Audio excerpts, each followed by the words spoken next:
Hi, what you doing? You know, I'm just looking at the sky.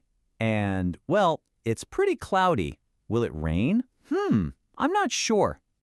It might rain. Welcome back, everyone. So yesterday, we learned all about how to make those 100% solid plans with going to. But, what if you're only like 50% sure? What do you say then? Well, here's a little fun fact for you. A lot of Japanese students who are learning English, they love to start their sentences with the word maybe. It's okay, but to sound much smoother, more natural, native speakers actually use two little secret helper verbs. And today, you are going to learn the awesome power of may and might. はい、皆さん。Using maybe all the time is a really common habit. でも今日はその癖から一緒にレベルアップしていきましょう。Let's level up together. Okay, first up, let's check our new vocabulary for today. Please repeat after me. Rain. Be late. Stay home. Probably. Maybe. Rain. Be late. Stay home. Probably. Maybe. Wow, great pronunciation, everyone. So, what's the solution to this maybe problem? Well, here it is. Just like can and will, the words may and might are what we call helper verbs. They are super powerful, and even better, they're really easy to use. Yeah, think of it like they have a helper shield. It's like a superpower. These verbs, they protect the main verb, so the main verb never ever changes. What does that mean? It means no S, no ED, and no to. Simple and strong, right? Okay, so check out this comparison. If you say, I will go, that's 100% sure. You're going. But what if it's just a 50-50 chance? Then you say, I might go. Same thing here. It will rain. That's 100% certain. But for that 50% uncertainty, you say, it may rain. See? It's all about your level of confidence. Okay, now for the best part. It's time for some fun practice drills. 一緒に練習してこの文法をマスターしちゃいましょう。Let's go! All right, our first drill is called the confidence drop. Here's how it works. I'm going to say a 100% will sentence, and I want you to change it to a 50% might sentence. Are you ready? Okay, first one. I am 100% sure I will eat pizza. Now, you change it to 50%. Go! The answer is, I might eat pizza. You got it. Okay, next one.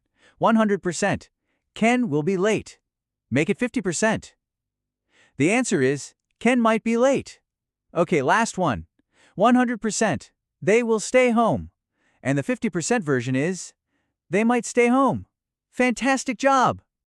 Awesome. Okay, next up is our second drill, the fortune teller's guess. This time, I'm going to ask you a question. You aren't sure of the answer, so I want you to give me a 50-50 guess using might. All right, first question for my fortune tellers. Are you going to study tonight? What do you think? Give me your 50-50 guess. A perfect answer would be, I don't know. I might study. Let's try another one. Okay. Is it going to rain tomorrow? I don't know. It might rain. See how natural that sounds? It's perfect. Okay, practice is awesome. But the real question is, how do we use this stuff in the real world? Let's look at some everyday examples to see how this can really build your fluency. Exactly. For example, when you're talking about your weekend plans, might is your best friend. You can say something like, this weekend I might go shopping. Or maybe, I might see a movie. Or my personal favorite, I might just stay home and relax. It's absolutely perfect for those uncertain, flexible plans. And hey, what about at work? In a more professional setting, may sounds really polite and formal. So for example, in a business meeting, you could say, we may need to reconsider the project timeline. It shows that there's a possibility, but you're not making a strong promise or being too direct. It's very useful. That's right. And you can also use might to give someone a soft, polite suggestion. So instead of saying, check those numbers, which can sound a little strong, you can say, you might want to double-check those figures. It feels much gentler. とても丁寧で優しい言い方になりますね。Alright team, for our final section, let's get into some pro tips for may versus might. This is the big question, right? What's the real difference, and how do you know which one to choose? Let's break it down. Okay, so the most important thing to remember is that they both mean about a 50% chance. The main difference is all about formality. May is a little more formal and polite. It's something you'd hear on the news, for example.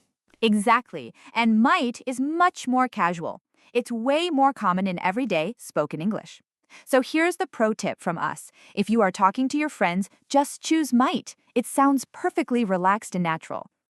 Okay, so now let's circle all the way back to that common mistake we talked about at the beginning. A lot of students say, maybe I will go to the park. And, grammatically, it's not totally wrong, but it can just sound a little bit unnatural to a native speaker. そうなんです。The better and much more native-sounding way to say it is simply, I might go to the park. Maybe I will は文法的には間違いではないんですけど、少し子供っぽく聞こえたり、不自然に聞こえることがあるんですね。ネイティブみたいに I might go を使ってみましょう。You guys did fantastic work today. Seriously. You can now talk about your uncertain future like a true native speaker. So, goodbye, maybe I will, and hello, I might. Before we go, as always, here is your joke of the day. What falls but never breaks? The answer is nightfall. Get it? Night falls. Anyway, okay, so now we know what we want to do and what we might do. But what about all the things that we have to do? Well, tomorrow we are tackling the heavy hitters, must and have to. So hit that subscribe button and drop us a comment with something you might do this weekend. We'll see you in the next lesson. Bye! Maybe I will go to the park. Maybe it will rain.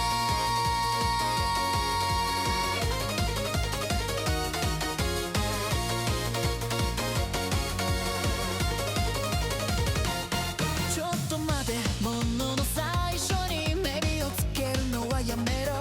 Maybe I will じゃ少し子供っぽくて不自然なんだよ。1% の確率なら秘密のヘルパー合計詞を使え。